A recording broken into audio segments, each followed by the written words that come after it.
जानकी जीवन स्मरण जय जय राम. सद्गुरुनाथ महाराज की जय. Doctor V. Kulkarni लिखित प्रेम दिवाणी मीरा, श्री संत मीराबाईंचे जीवनावरील संपूर्ण कादंबरी. वाचन क्रमांक 3. हळूहळू राजवाड्यातील सारे स्त्रीपुरुष लाडलीला मीरा म्हणू लागले. लाडली हे तरी तिचं नाव कुठे होतं? लाडली म्हणून तिला लाडली म्हणत. आई नव्हती त्यामुळं बारसं राहिलं ते राहिलंच. मातृमुखी होती म्हणून वडिलांची ती लाडली झाली, पण साऱ्यांचीच ती लाडलीच. आता पाळण्यात न घालता हे दुसरं बारसं झालं. सारेच तिला मीरा म्हणू लागले. आपोआपच राणासुद्धा मीरा म्हणू लागले. मीराचं राजवाड्यात फार कौतुक व्हायचं. रत्नसिंहांना ते कौतुक फक्त ऐकायला मिळे, पाहायला फुरसत कुठं. त्यातूनच मीराची सारी देखभाल दासदासीच करत असत. तिचा उरला सुरला सारा वेळ मैत्रिणींमध्ये नाचण्या बागडण्यात खेळण्यात जाई. राणा आपल्या महालात विश्रांतीला आले की मीराची चौकशी करीत. त्यावेळी त्यांना तिचे खेळ, तिचं बोलणं, तिचं नाचणं याचं सारं रसभरीत वर्णन ऐकायला मिळे. एक दिवस आपल्या महालात पहुडता पहुडता त्यांच्या मनात आलं, मीराचा खेळ पाहावा. त्यांनी दासीला म्हटलं, मीरा गोकुळाचा खेळ म्हणते ना, मला पाहावासा वाटतो. तिची आई नाही, त्यांनी कौतुक केलं असतं. त्या नाहीत आणि आम्हाला फुरसत नाही, असं नको व्हायला. आईची जागा आम्ही भरून काढू शकत नाही, पण निदान एखादे दिवशी कौतुकानं पाठीवरून हात फिरवला पाहिजे. तिची बाललीला पाहण्यासाठी आईचे डोळे आम्हास द्यावेत, अशी आम्ही एकलिंगजीकडे प्रार्थना करू. दासीनं हळूच म्हटलं, सरकार, मीरादेवींचं बोलणं हसणं एवढंच काय, रडणंसुद्धा पाहण्याजोगं असतं. पण एक विनंती आहे आपल्या पायांची. बोल.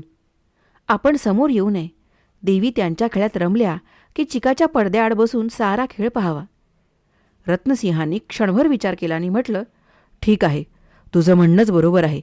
उद्या तशी व्यवस्था करा. दासी निघून गेली. दुसऱ्या दिवशी मीरा ज्या दालनात खेळ मांडीत असे त्याच्या एका बाजूच्या दरवाजाबाहेर एक भव्य आसन मांडून ठेवलं होतं. दरवाजावर पडदा होताच. मीराला कल्पना नव्हती. तिनं नेहमीप्रमाणे आपल्या मैत्रिणी जमवल्या. आपला श्याम घेतला, तो पलंगावर ठेवला, त्याला पांघरूण घातलं आणि मग खेळ सुरू झाला. मीरा, श्यामला तू निजवून का ठेवलंस? अगं तू झोपला आहे, यशोदा त्याला उठवेल. मग उठव ना. छट, मी यशोदा नाही, मी तर राधा आहे. आज तू यशोदा हो, मी होईन राधा. नाही नाही, अगो मी राधाच आहे. मीराचे डोळे विलक्षण भावपूर्ण झाले. समजूत घालावी तशा स्वरात ती म्हणाली, मी खरी खरी राधा आहे, मला दुसरं काही होता यायचं नाही. मुलींना तिचं बोलणं काही समजलं नाही. ही खेळण्यात नेहमी राधाच होणार एवढंच त्यांच्या ध्यानात आलं. बर, तू राधा, मी कोण? तू आज यशोदा हो. श्यामला उठव, तो रडत रडत उठेल, तुला चिकटून बसेल. तुला खूप कामं असतील, मग तू त्याच्यावर रागव. मी येईन नि त्याला घेऊन जाईन. मीरानं तिला तिची भूमिका समजावून सांगितली. ती यशोदा झाली. पलंगाजवळ गेली, म्हणाली, कान्हा उठ, कन्हैया, ए कन्हैया, अशी हाक मारीत तिनं त्या भावलीवरचं पांघरूण हळूच काढलं. श्यामला उचलून घेतलं. म्हणाली, आता उता, बघा बघा देवबाप्पा वलती आला. हं, ललाचं नाही या, ललत ललत उतायचं नाही. मग तिनंच म्हटलं, हे रे काय कान्हा, खाली तू खेळतच नाहीस, कामं कशी व्हायची? टेंगशावर घेऊन ताक कसं करू मी? छळवादा नुसता. राणा चिकाच्या पडद्याआड बसून कौतुकानं खेळ पाहत होते, मान हलवीत होते, स्मितहास्य करीत होते. एवढ्यात मीरा आली. मीरा म्हणजे राधाच. ती छुम छुम नाचतच आली. तिच्याबरोबर तिची सखी होती चंदा, तीही नाचत आली. यशोदामाई, श्यामला द्या माझ्याकडं, तो माझ्याकडं राहील. मला तो मीरा म्हणतो, माझ्याजवळ नाही रडायचा. हो, यशोदेनं म्हटलं, तू तेवढी मीरा, आम्ही कोण त्याच्या, जा घेऊन त्याला. रत्नसिंह तो खेळ पाहण्यात रंगवून गेले. एवढ्यात एक हुजऱ्या आला. त्यानं मुजरा केला आणि हळूच म्हणाला, सरकार. रत्नसिंहानं त्याला हातानंच जायला सांगितलं. रत्नसिंह पुन्हा खेळ पाण्यात रंगवून गेले. पण क्षणभरच. रत्नसिंहांचा प्रमुख सेनानायक आला होता. तो युद्धाच्या वेशातच होता. त्यानं घाईघाईनं मुजरा केला. म्हणाला, सरकार, सरकार, कुसूर माफ करा. शत्रू 2 कोसांवर येऊन ठेपला आहे, धूळ उडते आहे, 200 स्वार तरी असावेत, सज्ज व्हावं सरकार. हे ऐकताच रत्नसिंह ताडकन उठला. हा आनंद आमच्या नशिबी नाही, असं म्हणत त्यांनी बाहेर पाऊल टाकलं. राजवाड्याच्या नौबती धडू लागल्या. रत्नसिंहानं चिलखत चढवलं. शिरस्त्राण चढवलं. नौबती झळू लागताच घराघरातून सैनिक बाहेर पडले. घाबरतच राजवाड्याच्या चौकात आले. घोडेस्वार स्वार होऊनच आले.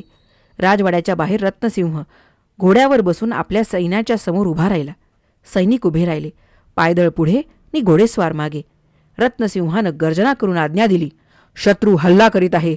पायदळानं कुडकीला चहूबाजूंनी वेढावं नि संरक्षण द्यावं. घोडदळानं हल्ला करावा. शत्रूला धूळ चारा. थोड्याच वेळात कुडकी गावाच्या बाहेर रणधुमाळी माजली. नौबती झडत होत्या. तलवारींचे खणखणाट सुरू झाले. घोड्यांचं किंकाळणं नि जखमी वीरांचं विव्हळणं.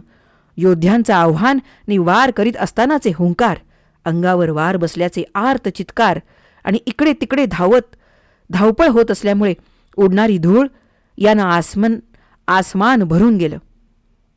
कुडकी गावातले वृद्ध, स्त्रिया नि मुलं घरात दार लावून बसले होते.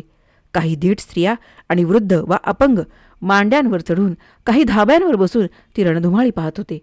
काही स्त्रिया तर कमरेला तलवारी लटकावून झाडांवर चढून बसल्या होत्या. 2-3 घटका हे महाभयंकर युद्ध झालं आणि कुडकी गावानं पाहिलं की शत्रू पळाला. धूम पळत सुटला. राणा रत्नसिंह विजयी झाले. रत्नसिंह रक्तानं निथळत आले. सारेच वीर रक्तानं नाहून निघाले होते. तलवारी अजून म्यान केलेल्या नव्हत्या. घराघरांच्या उंबरठ्यांवर वीरांचं स्वागत झालं. सुवासिनींनी ओवाळलं. रत्नसिंह आपल्या महालात आले. शरीरावर अनेक घाव बसले होते. दासी पुढं झाल्या. त्यांनी हळुवारपणानं तो रणवेश उतरला. त्यांच्या जखमांवर गाईचं तूप लावलं. जखमा नि युद्धाची थकावट हे ध्यानी घेऊन एका दासीनं म्हटलं, सरकार विजयी झालात, आता विश्रांती घ्यावी. पडल्या पडल्या रत्नसिंहाला मीरेची आठवण झाली. मीरेचा खेळ काही आपण पाहू शकलो नाही. त्यांनी आपल्या वृद्ध मंत्र्यास बोलावलं. ते येऊन उभे राहिले. त्यांनी मुजरा केला. रत्नसिंहानं थकलेल्या आवाजात म्हणलं, आसनस्थ व्हावं दादाजी. आपण आम्हास वडिलांसारखे एक सल्ला द्यावा मोकळेपणानं. वृद्ध मंत्र्यानं हात जोडले. बोलावं सरकार. दादाजी, मीरा आमची एकुलती एक कन्या. सुंदर आहे. आई वेगळी पोर. आई ती आईच हो. काही म्हटलं आम्ही आईची जागा घेऊ. तिला आईची उणीव भासू देणार नाही. पण आम्हाला ते शक्य होत नाही. आमचा जन्म हा असा जातो आहे. तलवारीला कुशीत घेऊन झोपतो. तलवार अंगा खांद्यावर खेळवतो. तलवारीची जागा मीराला देता येत नाही. सरकार, हे स्वाभाविकच नाही का? यात कमीपणा तो काय? तसं नाही दादाजी. आम्हाला काळजी वाटते. आज आम्ही रणभूमीवरून परत आलो. पण नेहमीच येऊ असं नाही. रणभूमी हेच आमचं खरं विश्रांतीस्थान. त्यामुळं मिळेची काळजी वाटते ते ठीक आहे. दादाजी, आम्ही आपणांशी नंतर बोलू. आमच्या मनाची उलघाल आम्हाला आपल्या ध्यानी आली नाही. आम्ही नंतर सांगू. पण आम्हास वाटतं मीरेला राठोड दुदाजींकडे पोचतं करावं. वृद्ध मंत्री क्षीण हसले.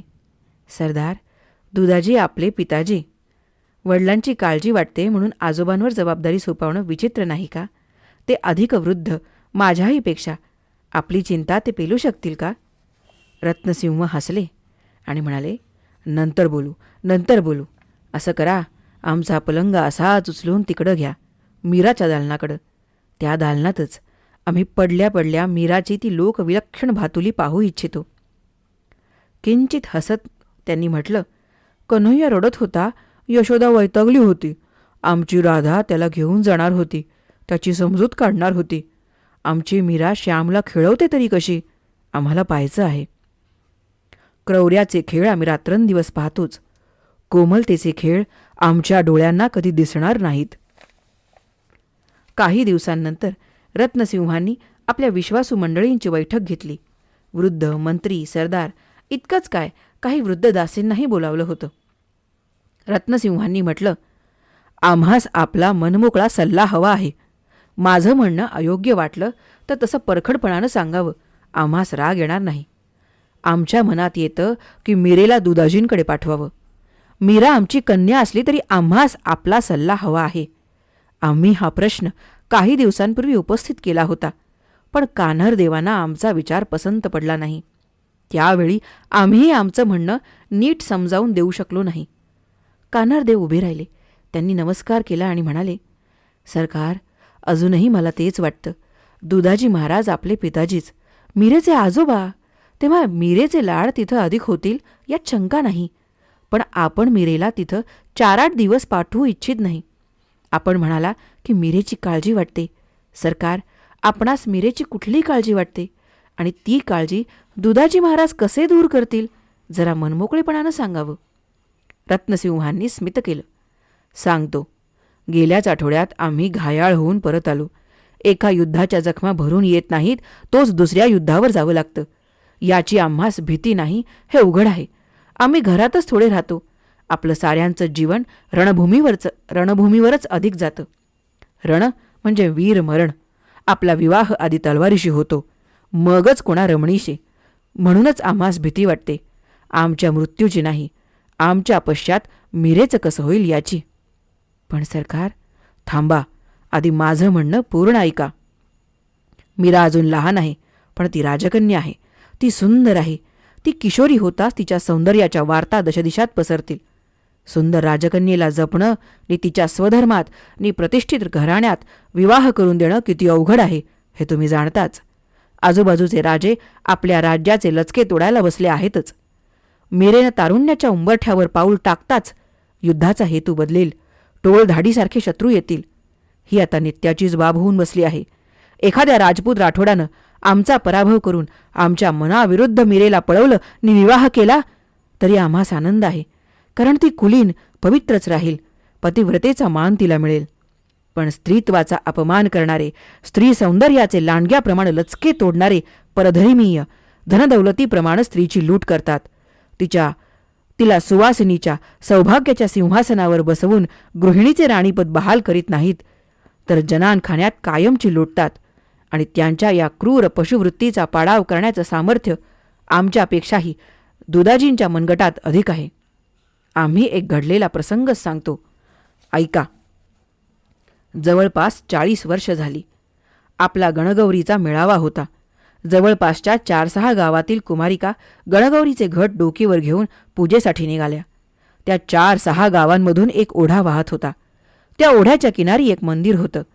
कुमारिका त्या मंदिरात यायच्या होत्या, तिथं पूजा करायची असे. पण कुठून तरी मुसलमानांना या पूजेचा पत्ता लागला.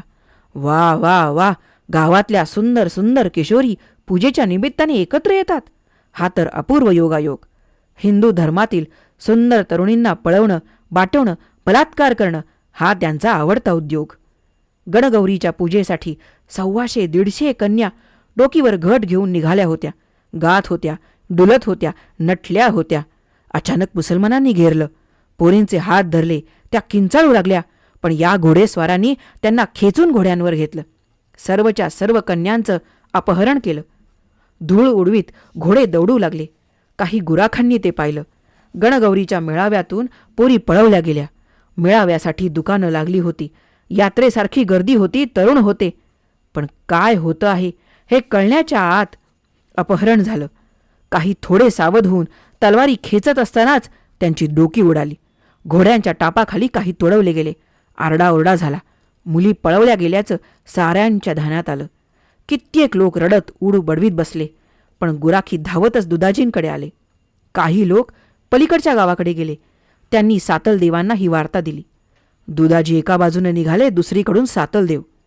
विशेष असं की सामोरून सातलदेव आणि मागून दुधाजी यांच्या कचाट्यात ते इस्लामी दरोडेखोर आपोआपच सापडले. तेही तसे कडवेच होते. घमासान लढाई झाली. सातलदेव या लढाईत पडले. दरोडेखोरांना चेव आला, परंतु दुधाजींच्या माऱ्यापुढं ते टिकेनात. प्रथम मुलींना एका हातानं सावरीत त्यांनी युद्ध केलं. त्याही हातपाय झाडीत होत्या, कडकडून चावे घेत होत्या. त्यामुळं त्यांच्या पगडी ढिल्या पडल्या. मुलींनी घोड्यावरून उड्या मारल्या. दुधाजींनी सर्वच्या सर्व मुली सोडावल्या. एकही दरोडेखोर जिवंत राहिला नाही. मुसलमानांनी या घटनेची भयंकर दहशत घेतली. दुधाजींच्या वाटेस ते जात नाहीत. एवढंच काय, दुधाजींचं नुसतं नाव ऐकलं की त्यांचं सैन्य पाठ दाखवून पळत सुटतं. दुधाजींचा हा दरारा ध्यानी घेऊन आमच्या मनात येतं की मीरेला त्यांच्याकडेच पाठवावं. ती तिथं असली की आम्ही निश्चिंत असू. आमच्या पिताजींचा पराक्रम आमच्या श्रद्धेचा विषय आहे. आम्हास त्यांचा सार्थ अभिमान आहे. आम्ही अशा दुधाजींचे पुत्र आहोत. तुम्हास मेघासिंगल माहीत आहेत? तुम्हाला आमचे चुलते बरसिंहजी महाराजांबद्दल काही ठाऊक आहे? हे सारं तुम्हाला सांगायला हवं. ही आमच्या कुळाची वीरगाथा आम्हीच गायला हवी. दुदाजींकडं मीरेला पाठवावं असं आम्हास वाटतं ते या पार्श्वभूमीवर. शिवाय आणखी एक कारण म्हणजे मीरा कृष्णभक्त आहे त्यासाठी सुद्धा. सारांच्या मुखांवर कमालीची उत्सुकता दिसली.